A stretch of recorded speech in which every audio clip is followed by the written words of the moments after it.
Now students, इस question को देखिए, सीबीएसई 2017 में आया था। देखो, इस क्वेश्चन को करने से पहले एक बार फिर से रिवाइज करा दे रहा हूं। एक होती ऑल्टरनेट सेगमेंट थ्योरम, ठीक। तो ये ऑल्टरनेट सेगमेंट थ्योरम से भी हो सकता है और ये नॉर्मल तरीके से भी हो सकता है। पहले आप समझो ऑल्टरनेट सेगमेंट थ्योरम क्या होती है। देखो, अगर आपके पास कोई सर्कल है, ठीक है, ये आपको एनसीईआरटी में तो नहीं मिलेगा, लेकिन एनसीईआरटी एग्जाम्पलर में मिल जाएगा। एज अ क्वेश्चन दिया हुआ है। ये कॉन्सेप्ट क्या होता है समझो। देखो, अगर आपके पास कोई सर्कल होगा, ऑल्टरनेट सेगमेंट थ्योरम क्या कहती है, इसका बस आप कंक्लूजन देख लो। ऑल्टरनेट, कई क्वेश्चंस में बता चुका हूं, यहाँ पे भी सुन लो। ऑल्टरनेट सेगमेंट थ्योरम ये कहती है कि भाई देखो, अगर आपके पास यहाँ सेंटर है, ठीक है, सेंटर है, कोई दिक्कत नहीं।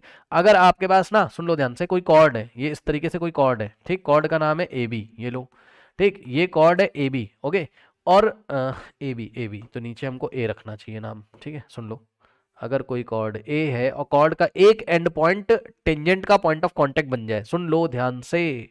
देखो, पहले आप यही काम कर लो। यहां पर ये पॉइंट ए है और पॉइंट ए से टेंजेंट जा रही है, ये इस तरीके से, ठीक है। ये ए एक्स क्या है, एक टेंजेंट है, ठीक, एक्स क्या है, टेंजेंट है, पॉइंट ऑफ कांटेक्ट क्या है, ए। और ए बी अगर कोई कॉर्ड है, ए बी अगर क्या है, कोई कॉर्ड है, तो ये जो एंगल होता है ना, ये वाला, यानी कि कॉर्ड और टेंजेंट के बीच में जो बनने वाला एंगल है, सुन लो ध्यान से, ये जो कॉर्ड है ए बी और टेंजेंट है जो ए एक्स, ठीक, इसके बीच में ये जो एंगल बनता है ना, थीटा, ये जो ऑल्टरनेट सेगमेंट बचेगा, यानी कि ऑल्टरनेट सेगमेंट का मतलब ये है, समझो जरा। सेगमेंट, कुछ लोग को सेगमेंट नहीं पता है, सेगमेंट कैसे बनता है, एक कॉर्ड से और एक आर्क से, तो ये सेगमेंट हो गया, ठीक।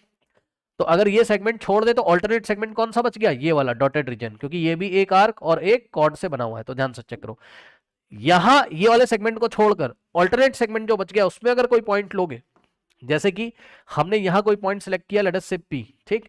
तो ये वाला जो एंगल है, कौन सा, जो कॉर्ड और टेंजेंट के बीच में बन रहा है, ये ऑल्टरनेट सेगमेंट में किसी पॉइंट को लेने पर उस पॉइंट पे बने एंगल के इक्वल होता है। मतलब समझो कि जो कॉर्ड है उसके एंड पॉइंट को अगर आप ज्वाइन करोगे, ए से पी को और बी से पी को, तो ये वाला जो एंगल होता है ना, ये इसके इक्वल हो जाता है। समझे, ये ऑल्टरनेट सेगमेंट थ्योरम होती है। अब इससे देखो आसान कितना हो जाएगा ये सवाल, ध्यान से चेक करो।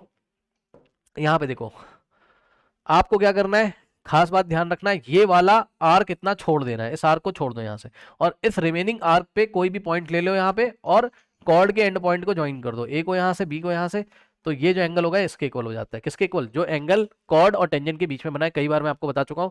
अब यहां पे भी देखो जरा, यहां पे यही कंडीशन होगी, चेक करो, यहां पर यही कंडीशन होगी, चेक कर लो।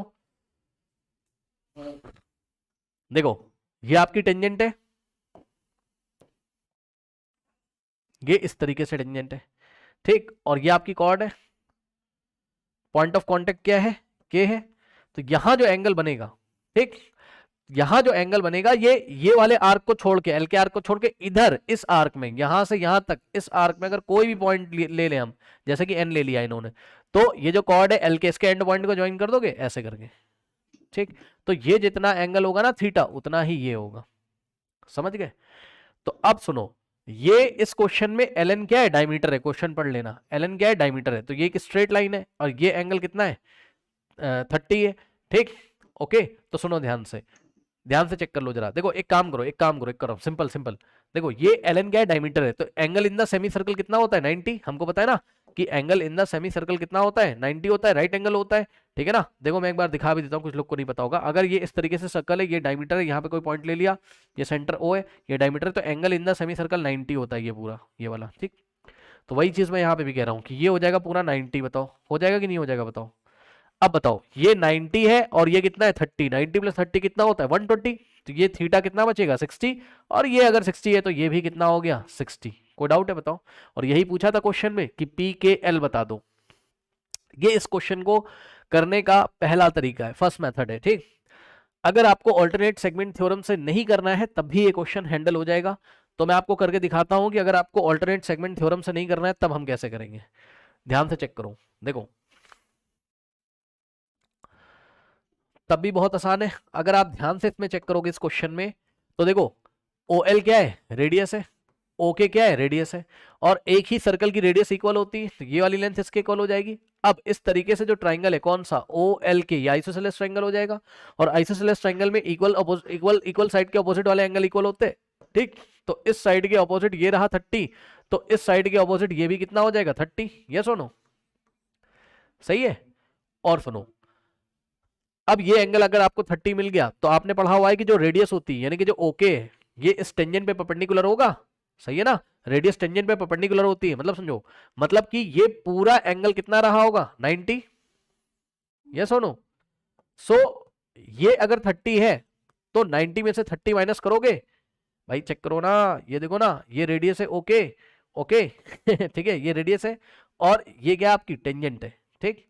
सो यहां पे देखो ये जो रेडियस है ये टेंजेंट के पॉइंट ऑफ कांटेक्ट पे कितना बनाएगी 90 डिग्री, तो ये पूरा 90 था, 30 हम निकाल चुके हैं अंदर, तो ये कितना बचेगा आपका 60 नहीं बचेगा, ठीक। तो ये वाला एंगल 60 बच गया, कौन सा L K P. So angle L K P is equals to 60 degree, ठीक।